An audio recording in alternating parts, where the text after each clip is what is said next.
Hello मेरे प्यारे बच्चों, फिर से आपका स्वागत है आपकी फिजिक्स की क्लास में। हम यहाँ पर बात कर रहे हैं फोर्स ऑन इंक्लाइन प्लेन। और उस इंक्लाइन प्लेन पर जो फोर्स लग रहा है उसको हम हॉरिजॉन्टल और वर्टिकल दो कंपोनेंट में डिवाइड कर सकते हैं और वो भी हम फाइंड कर सकते हैं। उसी से रिलेटेड ऑलरेडी हम एक न्यूमेरिकल सॉल्व कर चुके हैं और आज हम उसी का नेक्स्ट पार्ट यहाँ पर देख रहे हैं। क्वेश्चन में गिवन है, consider a container in previous illustration a window is made on the inclined wall as shown in figure। है ना, यहाँ पर हमारे पास में एक विंडो इंक्लाइंड वॉल पर दिख रहा है। ओके, हम यहाँ पर डार्क कलर ले लेंगे तो आपको और अच्छे से समझ में आ जाएगा। रेड कलर हम ले लेते हैं और ये जो अपर एंड है इसका जो डेप्थ है वो h1 है। ओके, और जो लोअर एंड है उसका जो डेप्थ है वो h2 हमारे पास में गिवन है। ओके, अब यहाँ पर पूछा है कि उस विंडो पर हॉरिजॉन्टल और वर्टिकल कंपोनेंट कितना है फोर्स का पर यूनिट विड्थ। ठीक है, तो यहाँ पर हम पहले टोटल फोर्स फाइंड करेंगे कि टोटल फोर्स कितना लग रहा है इस प्रेशर के कारण इस पर्टिकुलर लेंथ पर, पर्टिकुलर विंडो पर कितना फोर्स लग रहा है F, और उसका फिर हॉरिजॉन्टल और वर्टिकल कंपोनेंट हम इजीली रिजॉल्व कर सकते हैं। और वो फाइंड करने के लिए हम सेंटर ऑफ सेंट्रॉइड का कॉन्सेप्ट यूज करेंगे। अगर आपको फोर्स कैलकुलेट करना है तो सेंट्रॉइड पर प्रेशर कितना है into area of cross section आप लिख सकते हैं।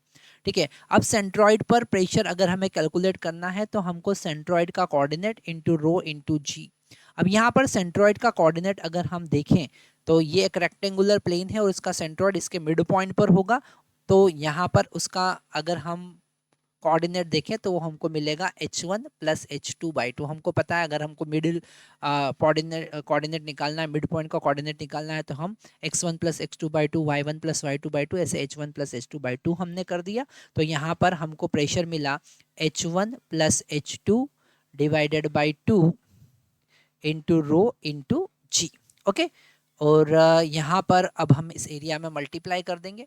ठीक है, पर हमें यहाँ पर एरिया भी फाइंड करना पड़ेगा। तो प्रेशर का वैल्यू हमने लिखा h1 minus h1 plus h2 divided by 2 into rho into g. ये प्रेशर है। एरिया का कैसे मल्टीप्लाई करेंगे, उसका लेंथ। ठीक है, तो लेंथ कितना हो जाएगा। अब यहाँ पर अगर हम लेंथ देखें तो अगर हम हाइट की बात करें तो हाइट कितना होगा। ये ट्राइंगल को थोड़ा सा ध्यान से समझना पड़ेगा। ठीक है, यहाँ पर इस ट्राइंगल को हमको समझना पड़ेगा क्योंकि यहाँ पर एंगल गिवन है थीटा और हाइट जो है वो हो जाएगा h2 माइनस h1। तो ये जो लेंथ है वो हमको मिलेगा, लेंथ हमको मिलेगा क्योंकि हम यहाँ पर साइन थीटा लगा सकते हैं। तो साइन थीटा जो होगा वो होगा L2 minus L1 divided by L, sorry H2 minus H1 divided by L। और यहाँ पर हमको पता चल जाएगा L जो होगा वो होगा H2 minus H1 divided by sine theta. ठीक है, तो ये हमने क्या कैलकुलेट कर लिया, हमने लेंथ कैलकुलेट कर लिया क्योंकि यहाँ पर एरिया का मल्टीप्लाई करना है और एरिया जो होगा वो लेंथ इंटू उसका विड्थ होगा। तो लेंथ इंटू उसका विड्थ b, तो लेंथ का हम यहाँ पर मल्टीप्लाई कर देंगे और टोटल फोर्स हम यहाँ पर फाइंड करेंगे। तो टोटल फोर्स हमारे पास में आया h1 plus h2 divided by 2, okay, into rho into g into h1 minus, sorry into h2 minus h1 into h2 minus h1, okay, divided by sine theta into B. उसका width जो है वो हम B calculate कर रहे हैं। अब हमको force per unit width find करना है तो बी से हम डिवाइड कर देंगे तो हमको मिलेगा 1/2 rho into g into h1, sorry h2 minus h2 square minus h1 square, a plus b into a minus b का हम फॉर्मूला लगाएंगे डिवाइडेड बाय साइन थीटा हम लिखेंगे। तो ये टोटल फोर्स हमने यहाँ पर कैलकुलेट किया। ठीक है, अब ये टोटल फोर्स इस इंक्लाइन प्लेन पर हमको पता है F ऐसा वर्टिकल के साथ में थीटा एंगल पर लगेगा। ठीक है, क्योंकि ये नॉर्मल है और नॉर्मल हमेशा वर्टिकल के साथ में एंगल ऑफ इंक्लिनेशन के बराबर एंगल बनाता है। तो इसका वर्टिकल डाउनवर्ड कंपोनेंट हम यहाँ पर निकाल सकते हैं। वर्टिकल डाउनवर्ड कंपोनेंट क्या होगा, यहाँ पर वर्टिकल डाउनवर्ड कंपोनेंट होगा F, हम देख लेते हैं ये विजिबल, हाँ पूरा विजिबल है आपको, F कॉस थीटा। और अगर हम हॉरिजॉन्टल कंपोनेंट की बात करें तो हो जाएगा F साइन थीटा।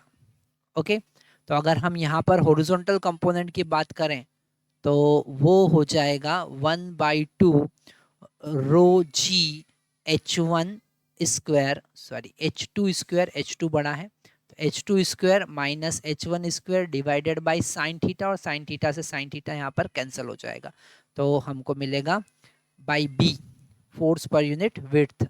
ठीक है, तो वो हो जाएगा H2 square minus H1 square divided by nothing, that is the answer. Okay, तो ये हमको मिला हॉरिजॉन्टल फोर्स। और ऐसे ही आप वर्टिकल कंपोनेंट निकालेंगे, तो यहाँ पर अगर हम वर्टिकल कंपोनेंट की बात करें तो वर्टिकल कंपोनेंट होगा, क्या होगा वर्टिकल कंपोनेंट, कॉस थीटा का मल्टीप्लाई करना है, तो sine theta by cos theta cot theta हो जाएगा, मतलब 1/2 rho g H2 square minus H1 square divided by into cot theta, तो ये हमारा हो गया वर्टिकल कंपोनेंट और हॉरिजॉन्टल कंपोनेंट। तो यहाँ पर एक्चुअल में हमने कॉन्सेप्ट क्या सीखा, हमने कॉन्सेप्ट ये सीखा है, बाकी तो सब कैलकुलेशन था, मैथमेटिकल कैलकुलेशन था। मेन कॉन्सेप्ट जो है वो है आप कैसे टोटल फोर्स फाइंड कर सकते हैं, कैसे सेंट्रॉइड का कॉन्सेप्ट आप यूज कर सकते हैं, वो मेन कॉन्सेप्ट है। Thank you very much.